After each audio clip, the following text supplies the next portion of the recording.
Al-Fatihah. Alhamdulillah. Alhamdulillah. Oh, ya. Nah. Belum itu ya? Belum mana?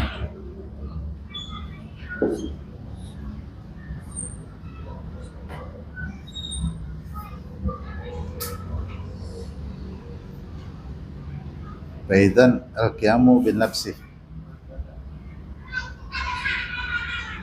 Oh. Bismillahirrahmanirrahim. Alhamdulillah rabbil alamin.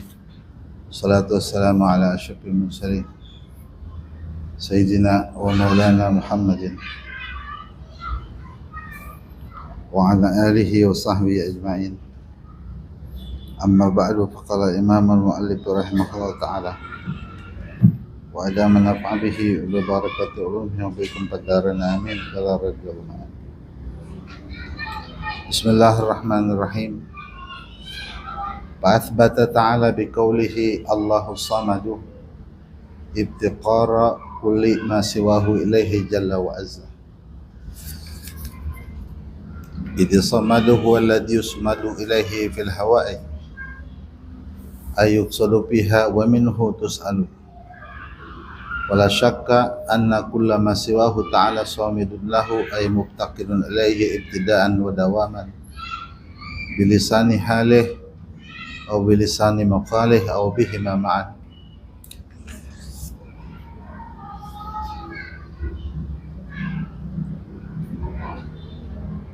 Fa'athbata ta'ala biqaulihi Allahu samadu. Maka Allah subhanahu wa ta'ala menetapkan sebuah penetapan.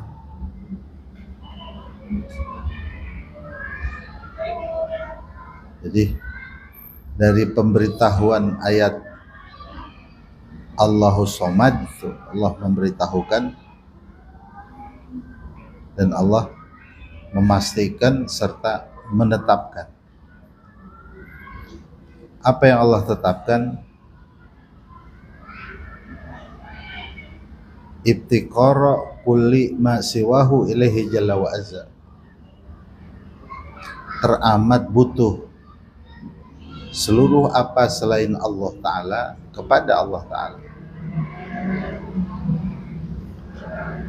Fakrun itu asal maknanya al-fakir ya, al-munkasiru zohri atau manin kasaro zohruh, man in kasaro zohruhu, gitu. Asal makna fakir, orang yang sempal tulang belakangnya. Kalau orang punya penyakit saraf kejepit pada bagian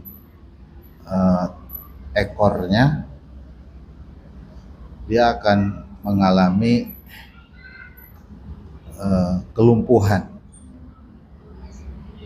kalau tidak bisa disembuhkan.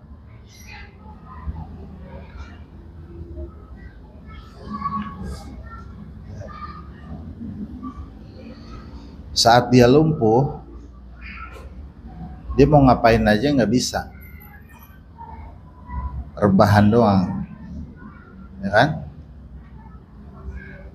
Jalan kemana merangkang, dia selalu butuh kepada orang untuk membantu dirinya, makan, minum, semuanya deh perlu dibantu.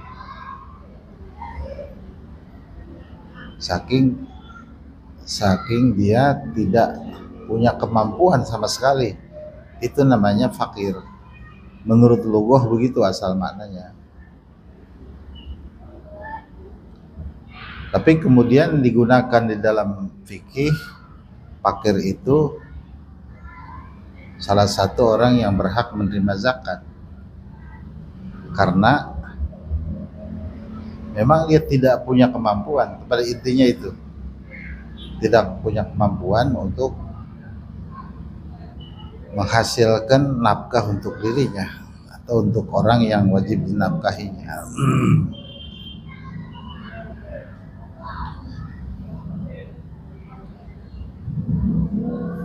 Nah gini contohnya ibtikor nih gini. Ada orang mandi di pantai. Dia berdua kawannya.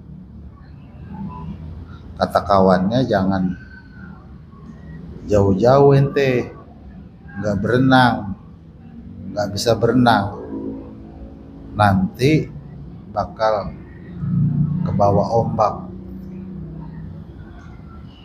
Awal cuman sedengkul, terus dia semakin ke tengah, sepinggang. Temennya kasih tahu lagi, awas udah sepinggang. Kata dia gini, Ana masih bisa teriak kalau ke bawah air karena ada ente. Ana masih bisa minta tolong. Terus semakin ke tengah sampai sedada. Temennya kasih tahu lagi, waspada gitu. Bahaya makin ke tengah. Karena dia ke bawah ombak kan, ombak mana narik dari bawah sampai seleher. Temennya bilang, ntar ke bawah air ente hilang gitu.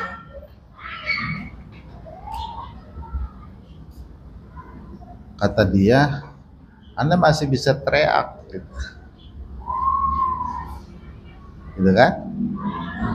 Akhirnya ketarik ombak lagi sampai tenggelam. Saat dia tenggelam, dia bisa teriak nggak? Nggak ada yang bisa dijadikan harapan dan sandaran. Saat itu yang ada pada otaknya, yang ada pada hatinya cuma satu doang, Allah. Gitu. Ya Allah gimana nih? Tuh, udah kelelep kan? Dia mau manggil orang udah nggak bisa. Ya Allah, ya Allah, ya Allah dalam air, dalam hatinya tuh. Ya Allah, ya Allah. Ini pakir dalam konsep tauhid. Fakir dalam konsep tauhid itu seperti orang yang kelelep di dalam lautan, di mana tidak ada lagi dia untuk meminta pertolongan, bantuan, sandaran, kecuali hanya satu-satunya, Allah Ta'ala. Gitu. Paham nggak nyampe situ? Paham? Tidak berharap pada tim SAR udah di dalam air, nggak berharap sama temen, nggak mungkin kan temennya nolong. Di dalam hatinya cuma satu doang dia. Jadi sebanyaknya makhluk di alam semesta ini tak ada di dalam lubuk hatinya melainkan cuma Allah Ta'ala gitu. Itu pakir dan dalam konsep tauhid gitu. Nah dalam kondisi seperti itu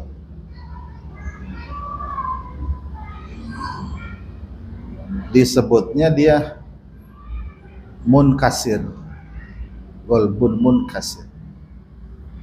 Kalau orang mengalami kondisi demikian itu, Allah teramat dekat. Makanya bahasanya bukan fakir lagi, disebutnya ibtiror gitu. Kalau dalam hikam itu disebutnya dia ibtiror, itu lazim dari iftikor. Dari iftikor dulu, ibtiror sudah.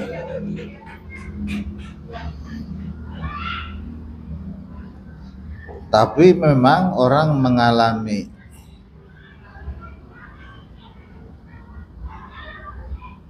kondisi demikian itu, di mana tak ada lagi di dalam hatinya kecuali hanya Allah Ta'ala saja. Dia harus melewati fase teramat sulit, di mana dia tidak menemukan solusi apa-apa. Jadi dia berada di dalam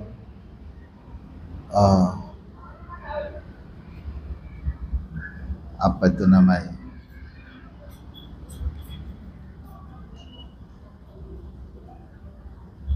di dalam posisi nol gitulah ya, nol, benar-benar nol tuh. Nah kan di situ tuh fungsinya tauhid. Misalnya gini, orang kita nih, nanti kita masing-masing bakal menjalani hidup ya,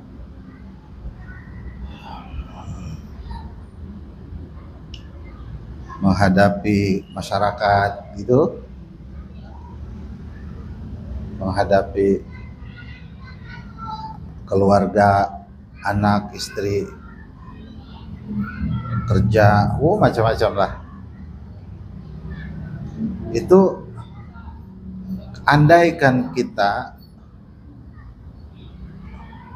mengalami satu situasi yang nyaris kita tidak mampu mencari solusinya, maka bertahan di situ, jangan keluar, jangan menghindar.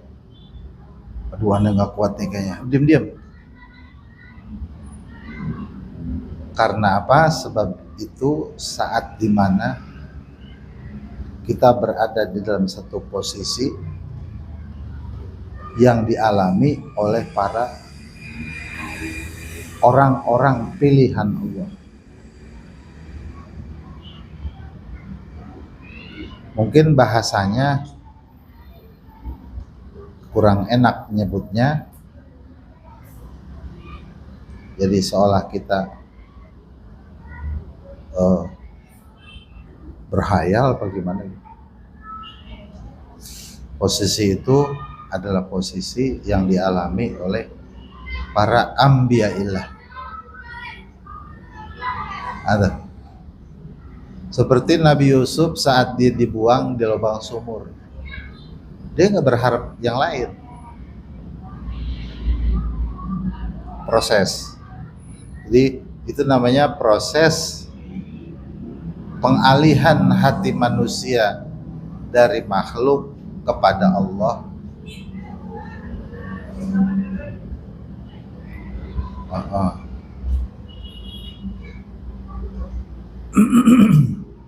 Untuk melepaskan seluruh ikatan dirinya, hatinya, sandarannya dari makhluk hanya kepada Allah, gitu. Atau seperti Nabi Nuh saat banjir besar, dia nggak ada harapan lagi. Atau seperti Nabi Yunus saat di perut ikan, gitu.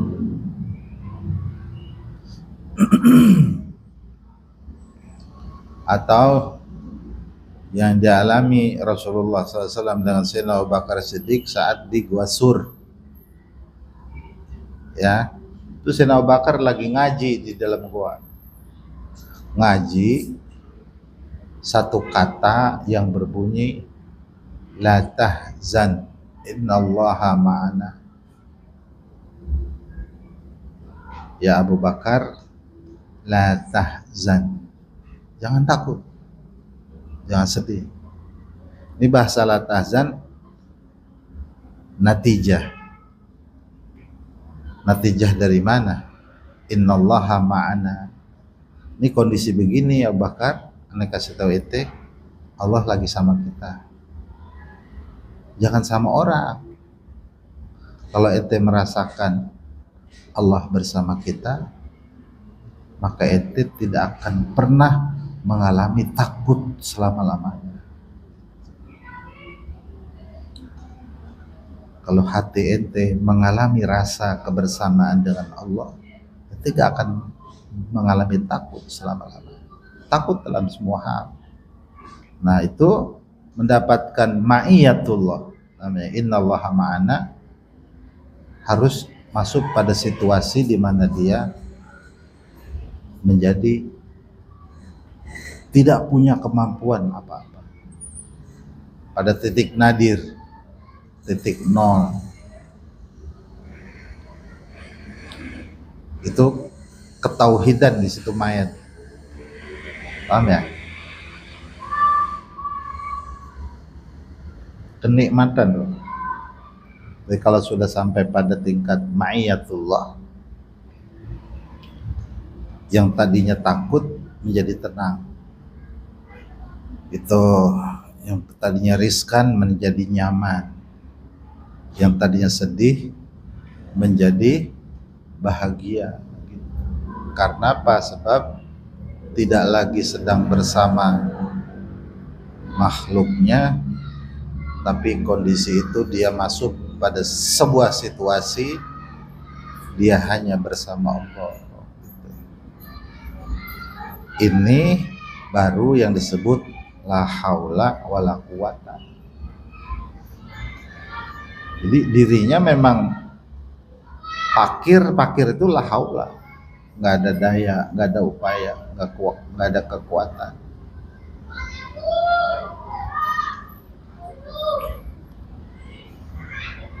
Untuk menemukan kata la haula wala quwata, dia harus berada dalam satu kondisi di mana dia tidak mampu cara bagaimanapun untuk keluar dari kondisi itu. Baru pindah illa billah. Paham ya? Illa konsep namanya. Jadi la haula wala quwata illa billah itu namanya konsep ma'iyatullah. Konsep apa? Ma'iyatullah. Rasulullah sih sudah bersama Allah. Rasulullah ngasih tahu Abu Bakar yang belum bersama Allah gitu.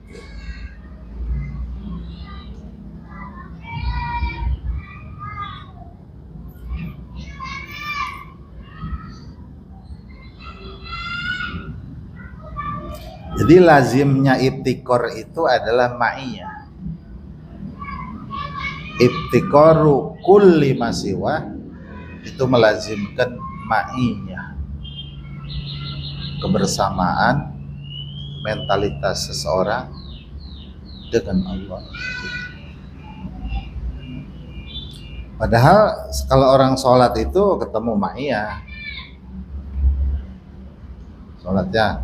Tapi kenapa lagi sholat tidak menemukan itu?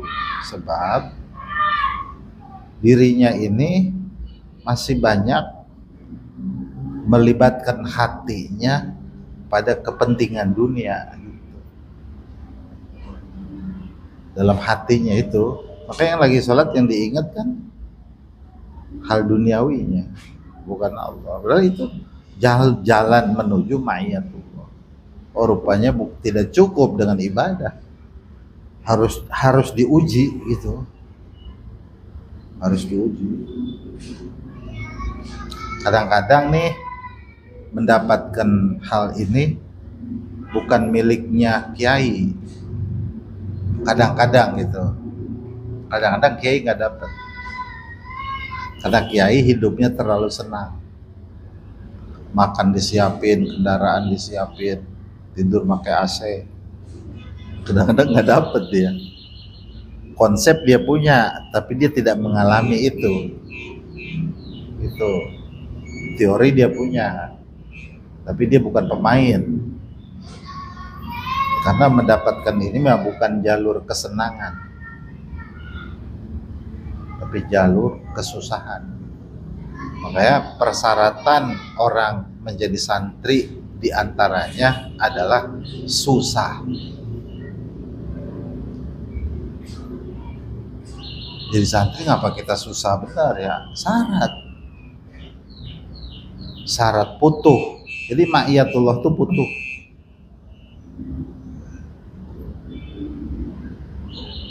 Syarat putuh ente harus dapat ma'iyatullah. Buat dapat ma'iyatullah ente harus susah. Persyaratan mutlak, nggak bisa ditolak.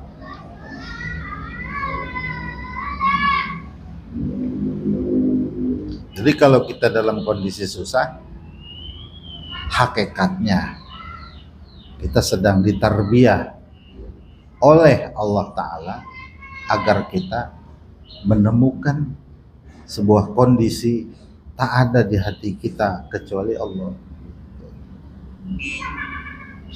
Itu satu keberuntungan, satu itu namanya sebuah kurikulum yang hanya Allah saja yang mampu memilikinya.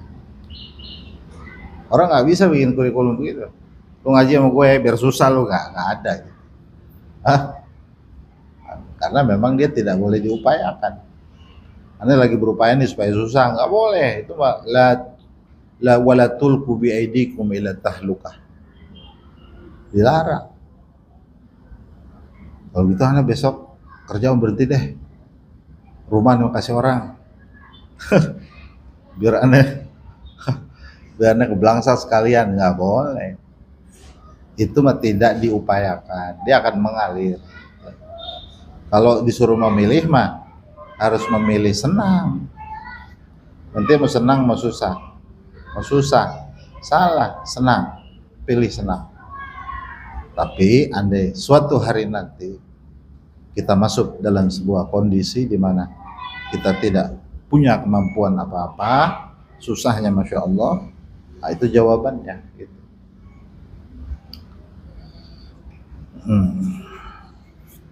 Jadi bahasanya ini iftirqaru kulli ma ini makhlukat.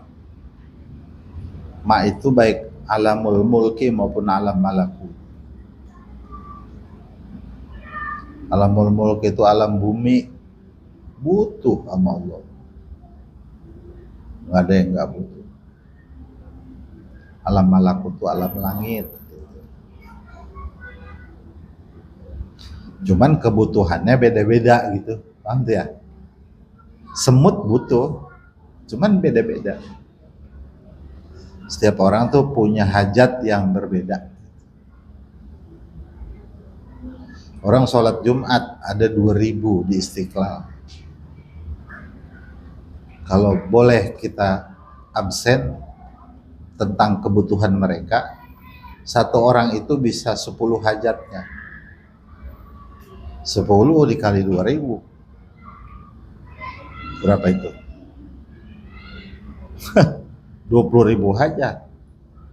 Pasti beda-beda. Itu manusia baru 2000. Bagaimana sealam dunia? Bagaimana makhluk yang lain? Semuanya mengerucut pada satu titik, Allah Ta'ala. Itu artinya apa? Semua yang mereka butuhkan dengan berbagai macam keinginan, jawabannya ada pada Allah. Jawabannya semua ada pada Allah. Karena makhluknya itu diciptakan, berarti Allah telah mempersiapkan seluruh yang mereka butuhkan. Baik yang udah diberi atau yang belum, baik yang diminta atau tidak.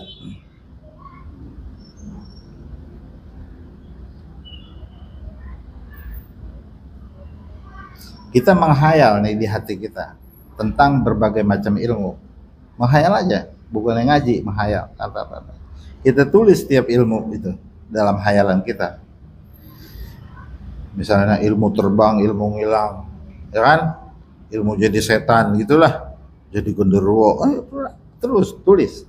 Semua yang ada di dalam bayangan kita itu ada ilmunya.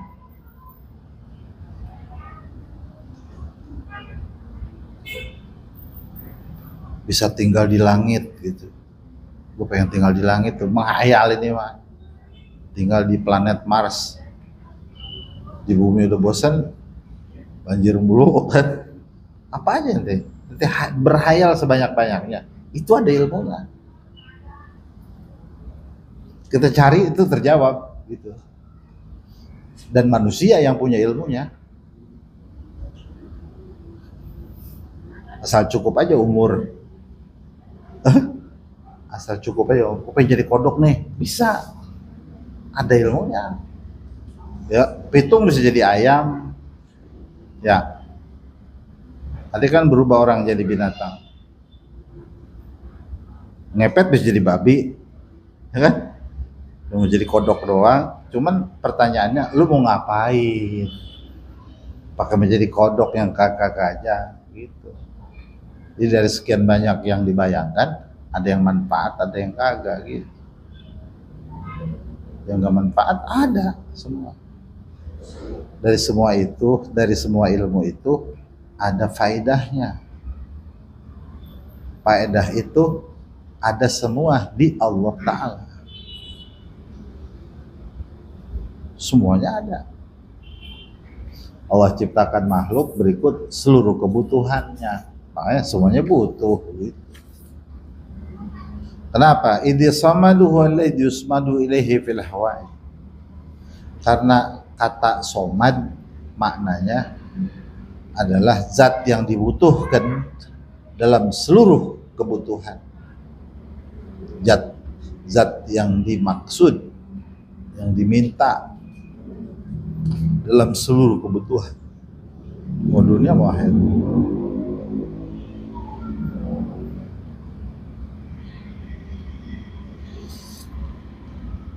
Ditafsirkan lagi tuh takrib tuh ditakribkan, takrib nggak jelas, ditafsirkan ya. Takrib aja yang belum paham ditafsirkan. Ai yusmadu itu ai yuqsadu biha, dimaksud. Anda mau bermaksud sama si fulan, nggak paham juga. Ai tus aluminhu. Oke, kalau artinya begini nih, ini metode ya, metode ulama. Di dalam menjelaskan sesuatu, gunakan bahasa yang paling mudah dipahami.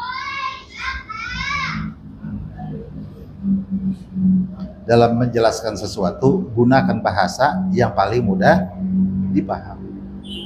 Jangan menggunakan bahasa yang paling tinggi kualitasnya, jangan. Karena bahasa paling tinggi makin susah dipaham. Kalaupun kita tahu, biar untuk sendiri. Atau ada orang yang memang bisa paham itu. Gunakan bahasa yang paling mudah dipaham.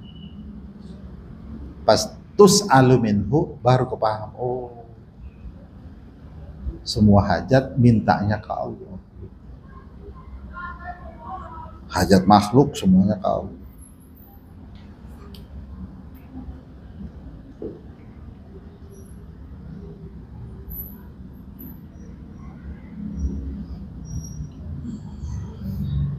Wala syakka, dan tidaklah ragu. Tidak ragu itu yakin lah ya. La syakka itu sama juga qat'an, sama juga jazman.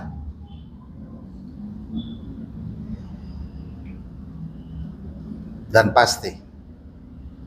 Anna kullama siwahu ta'ala samidun ilaih.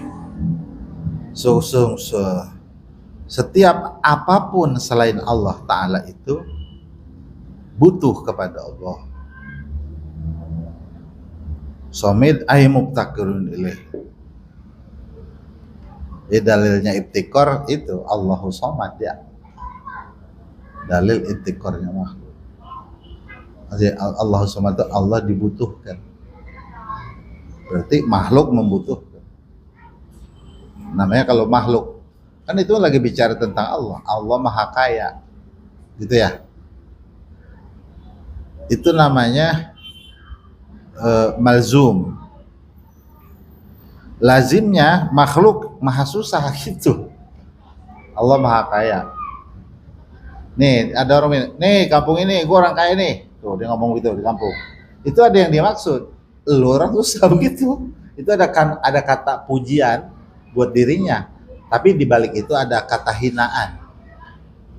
Ya. Nih kampung ini orang kaya gua gitu. Dia ngomong gitu tuh. Itu di balik kata itu ada bahasa lu orang susah gitu. Oh gitu kira-kira. Sama juga ini kalau mau minjem duit sama gua begitu. Hah? Ini orang yang paling kaya. Allah bilang, kalau Allah Ta'ala bilang, wahwal ghaniul hamid. Allah maha kaya. Itu pengertiannya, ente butuh sama ana. Gitu. Apa yang ente inginkan sama ana. Tapi ente minta jangan dari jauh. Ente dekat.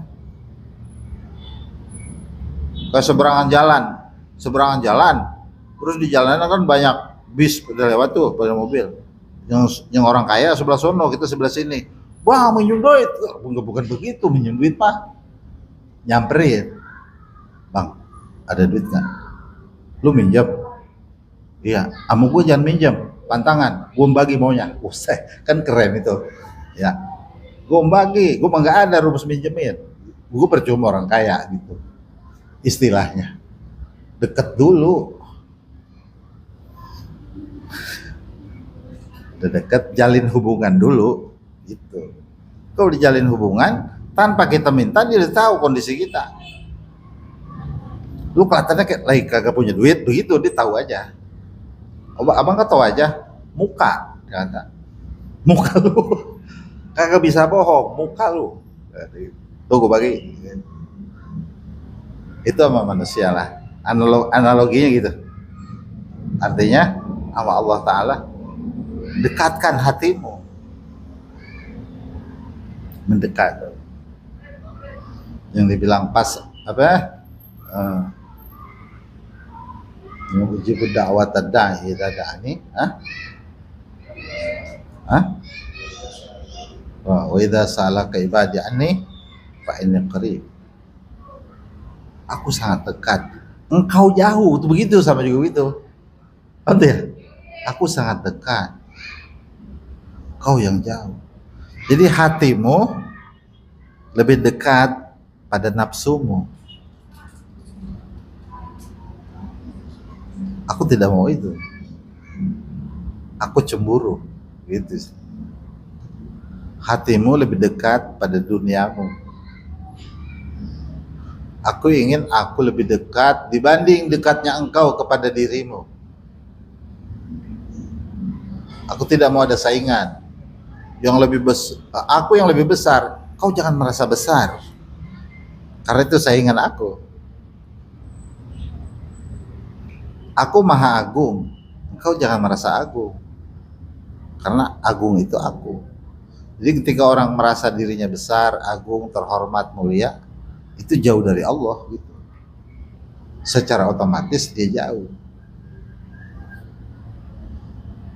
Jangan bersaing. Bila ingin dikatakan aku, jangan bersaing dengan aku, gitu seolah-olah.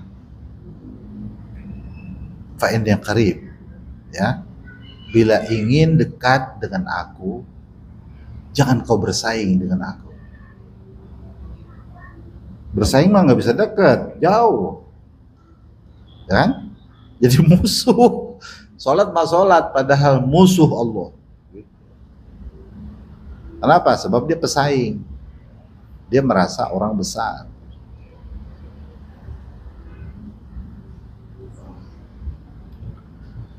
Ay mubtakirin ilaih ibtidaan di awal wujud namanya. Ini ibtidaan yang disebut dengan ni'matul ijad, ya.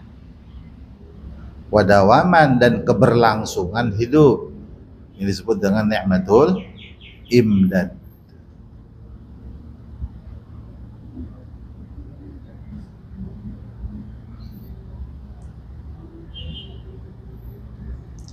Atau disebut dengan ibtidaan itu disebut dengan ta'aluk tanjizi, perpindahan dari tiada menjadi ada, disebutnya ta'aluk tanjizi. Dari bodoh menjadi pintar, dari tiada menjadi ada, dari susah menjadi kaya gitu, dari sehat menjadi sembuh.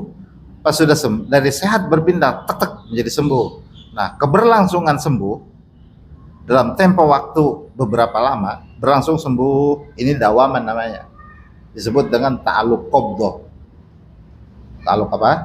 Qabdah. Jadi kalau mengawali nikmat disebut ibtidaan, keberlangsungan disebut dawaman. Atau awalnya nikmat itu disebut dengan ta'alluq tanjizi, dan keberlangsungannya disebut ta'alluq qabdah. Semua itu singkat ini kata ibtidaan wa dawaman, tapi seluruh nikmat di alam semesta, dunia dan akhirat masuk dalam bahasa ibtidaan wa dawaman. Itu ulama-ulama begitu, ngomongnya dikit doang ngomong. Kalau diurai nggak cukup umur gitu. Kita mengurai ibtidaan, umur kita nggak cukup. Awal segala sesuatu. Ngomong itu awal ini. Dawaman, umur kita nggak cukup.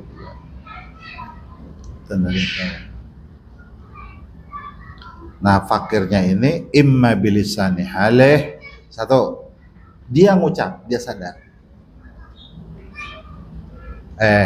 Imma bilisani halih, dengan bahasa tubuhnya, bahasa keadaannya. Ada orang sakit, nggak ngomong sakit, tapi badannya yang katakan Anda butuh obat gitu, ya. Kepalanya pusing, Anda butuh bodrek, nggak usah ngucap. Dia nggak punya duit, sama juga dibilang, Alep, cepet deh, nggak cepet gitu, sama juga begitu. Tunalisan hale. Jadi orang fakir lebih banyak menggunakan lisanil hal, karena itu berdampak psikologi. Lisan hal mah refleksi dari mentalitas dia, dari psikisnya dia. Kedua, au bilisani maqali. Jadi lisan halnya tidak menunjukkan, lidahnya yang ngomong. Perlente, kaya, keren. Ngomong, cepet nggak ada nggak cepet gitu. Jadi emang diucap sama dia. Lihat dari halnya nggak seperti orang butuh. Gitu. Pas dia ngomong, ini kering banget ini, kering bener kata. Lagi kering banget ini, kayak empang kering. Cepet itu terus bisa makal. Oh bihi mamaan, ataupun memang dua-duanya, kayak orang lagi dirawat, ya. Dokter tolong saya gitu.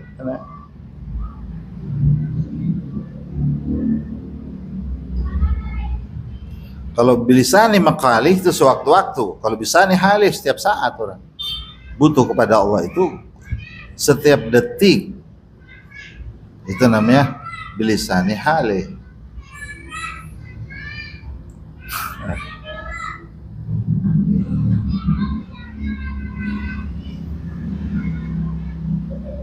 Makanya untuk melatih itu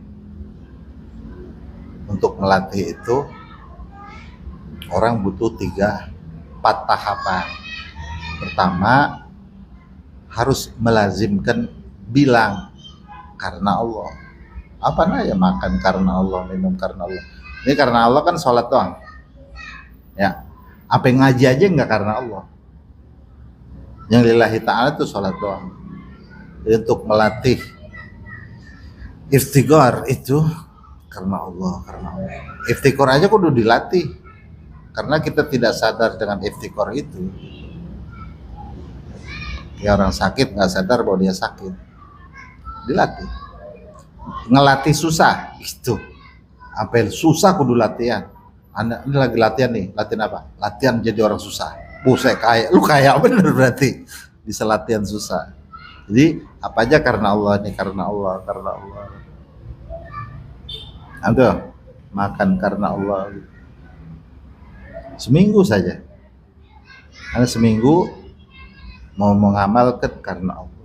Dapat 1 minggu lagi dari Allah. Minum dari Allah, makan dari Allah, pakaian dari Allah, tidur dari Allah, terus semua dari Allah. Semua yang kita miliki, yang kita makan, kita minum, semua min Allah, dari Allah. Tahu nggak tuh? Untuk melatih kedekatan. Dapat 1 minggu lagi untuk Allah. Untuk Allah, sholat untuk Allah, ngaji untuk Allah. Untuk ente enggak untuk anak, untuk Allah semua. Kan Allah mau disempurna, enggak butuh. Iya, anak tahu itu. Allah enggak butuh. Kayak seorang budak kepada sayyidnya. Masih sayyid yang kaya raya. Semua yang dilakukan budak untuk sayyid. Sayyid enggak butuh, masih budaknya.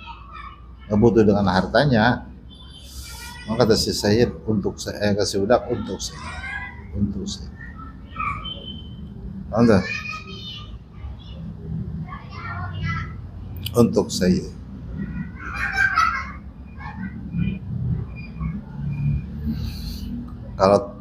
Kalau 3 tahapan itu telah dilakukan karena Allah, dari Allah, untuk Allah, maka nanti dia akan merasakan beserta Allah. Terakhirnya beserta Allah, beserta Allah. Jadi dalam kehidupan itu beserta Allah. Paham nggak itu?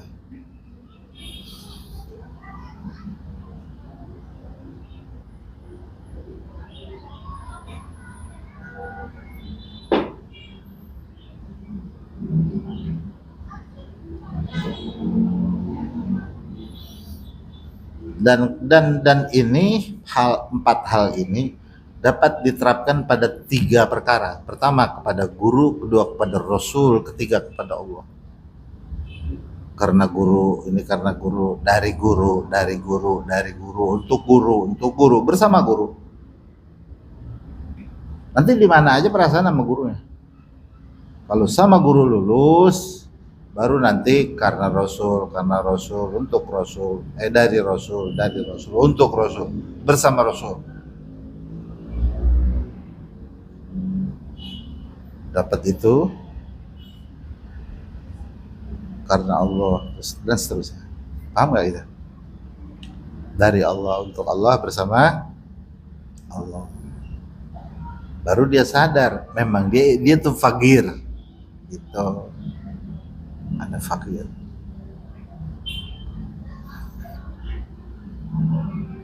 Ngapa kita kalau sholat nggak khusyuk, kalau di depan guru khusyuk? Hah? Kalau sholat nggak khusyuk, kan sholat di depan Allah. Kalau di depan guru khusyuk. Kenapa? Kan guru sama kita doyan jengkol. Hah? Kok bisa khusyuk? Karena perintah ke guru dulu. Memang perintahnya ke guru dulu. Itu isyarat, padahal mah cuman jarang yang nangkep. Itu isyarat, jarang yang paham. Ente rapatkan kau punya hati ke gurumu. Nanti itu ngelatih rasa dekat kepada Rasul. Itu harus ada dekat kepada guru. Habisnya sama Rasul ente pernah ketemu bisa ngerasa dekat. Dia bisa lihat, kan nggak pernah. Nanti sama guru itu dekat, sama guru. Ada dekat, rasa dekat, kau akan bisa bersama Rasul. Sama Rasul kerasa dekat sama Allah gitu, pindah sendiri ntar pindah.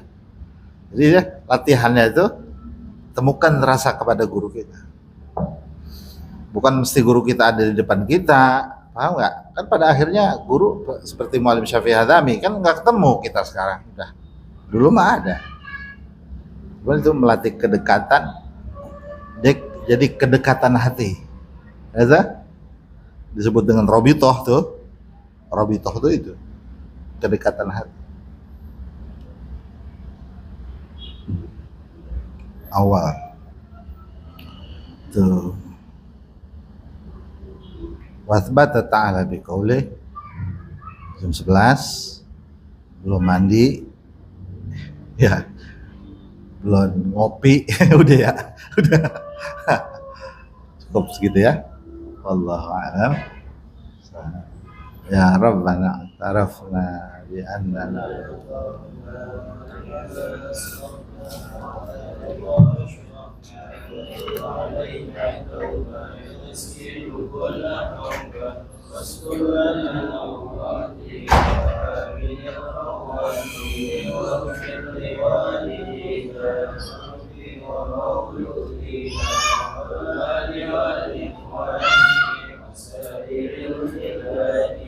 وكل ذي محبة والمسلمين أجمعين ربي اسمع صلوا ويلمنا لكن لساكن منا بالمصطفى الرسول وبكل سور صلى وسلم ربي عليه عد الحمد وآله وصحبه يتخشى الصبر والحمد لله في البدء والتنزيل.